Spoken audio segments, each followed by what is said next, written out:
Oi pessoal, tudo bem? Esse é o primeiro vídeo no qual a gente pode assim, dar uma primeira peça sobre o quebra-cabeça histórico tão polêmico, né, sobre a questão da morte do Kennedy, que agora completam 50 anos.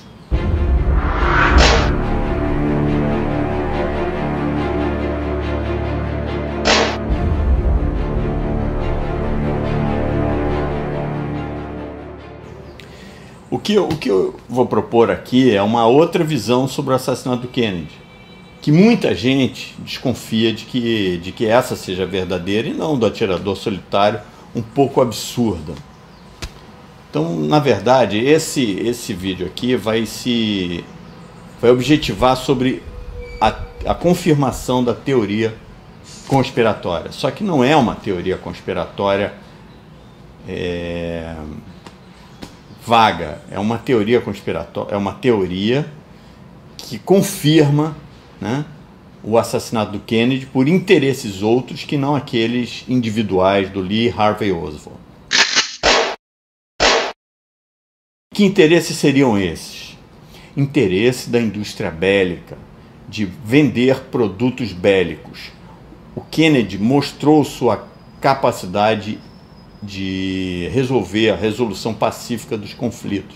Haja vista a questão dos mísseis instalados em Cuba pela União Soviética. O mundo nunca esteve tão próximo de um conflito nuclear, né, com a União Soviética, Estados Unidos com a União Soviética. Nunca esteve tão próximo. E o Kennedy, por sua vez, ao contrário do que interessava aos radicais militares americanos, ele resolveu esse problema com o Nikita Khrushchev de uma forma absolutamente diplomática. Isso já irritou uma grande ala de militares americanos. Por quê? Porque eles têm uma visão beligerante.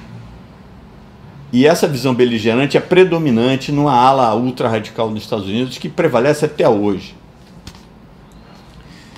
Kennedy se mostrou um entrave no fluxo de vendas e comércio e guerras que esse complexo industrial militar desejava. Porque o presidente Eisenhower, na sua despedida de cargo, ele alertava sobre essa periculosidade, ou seja, o espraiamento dos interesses beligerantes por questões estritamente comerciais, econômicas do complexo industrial militar. Não havia nenhum ponto de consenso entre Kennedy e essa ala radical americana, a ala dos militares americanos. E isso fez com que uma situação intolerável ocorresse e o Kennedy começou a mudar esse paradigma crescente, né? Porque ele foi o substituto de Eisenhower. No discurso de despedida do cargo de Eisenhower, o Kennedy acompanhou inteiro. Kennedy venceu Nixon por uma margem pequena de votos.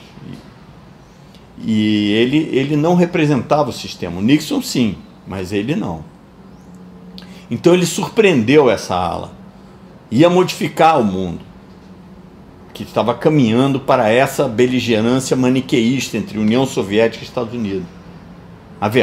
Na verdade, o interesse dele era resolver diplomaticamente todos os problemas. Ele era um propagador da paz, era um pacifista, na verdade. Essa visão maniqueísta, construída a partir do quê? Da grande vitória dos aliados na Segunda Grande Guerra. Os Estados Unidos tinham uma credibilidade muito grande, porque a sua entrada na Segunda Grande Guerra contra o nazismo de Adolf Hitler fez com que a vitória dos aliados se materializasse. E os Estados Unidos tinham uma grande credibilidade.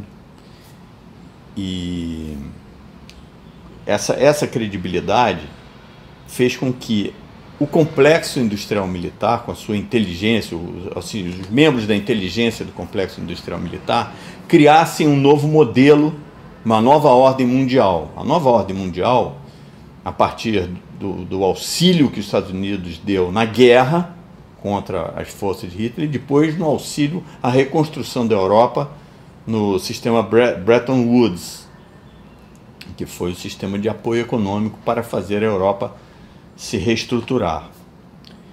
Então existiu uma credibilidade muito grande na época do Kennedy, uma credibilidade sobre o sistema americano, o modelo americano comportamental, cultural, era o foco do mundo.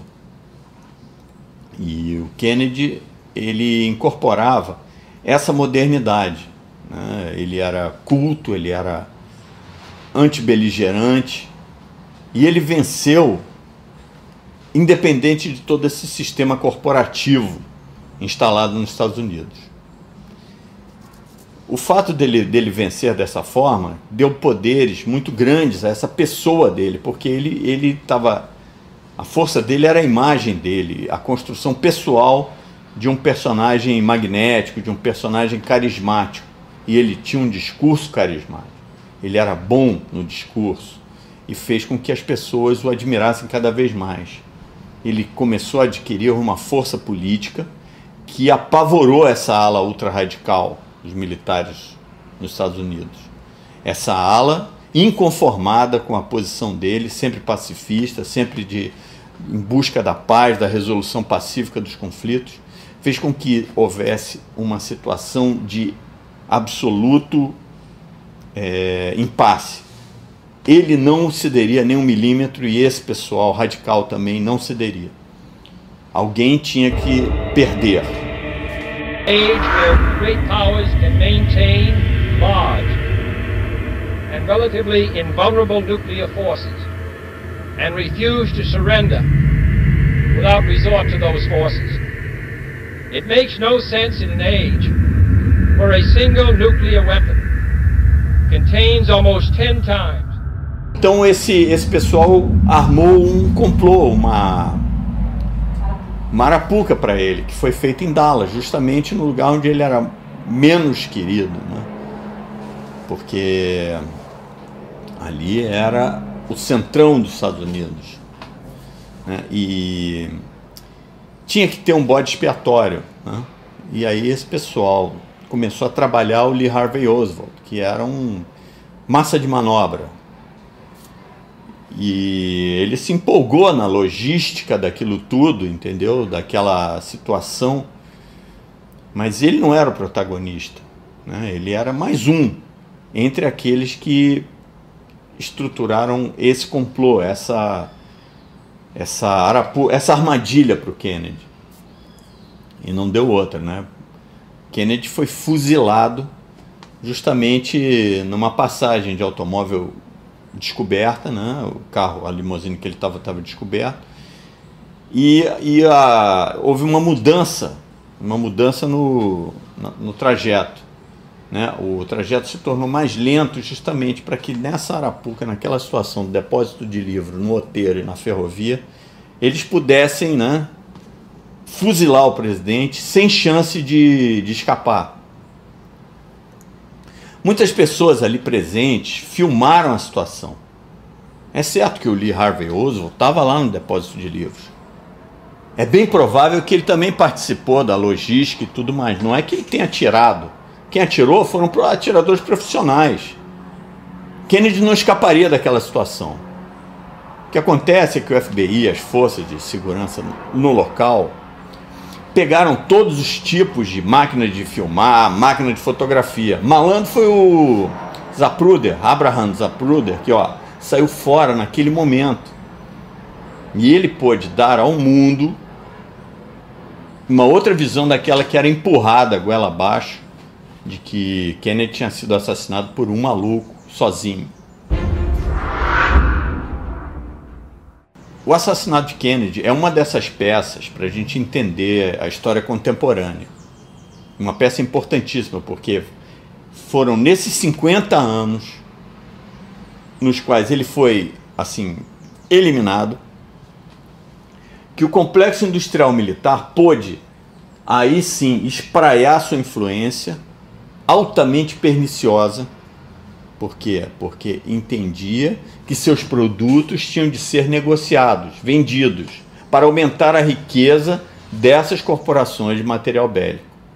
O fabrico de armamentos, fazendo com que famílias americanas fabricassem armamentos, chega um momento que essas fábricas estão super lotadas de material para ser usado. Esse material, para ser usado, tem que haver uma guerra que faça com que esse material circule e faça com que esse pessoal lucre. Então, no próximo vídeo eu vou contar como aconteceu essa arapuca toda para que seja uma boa peça desse grande quebra-cabeça.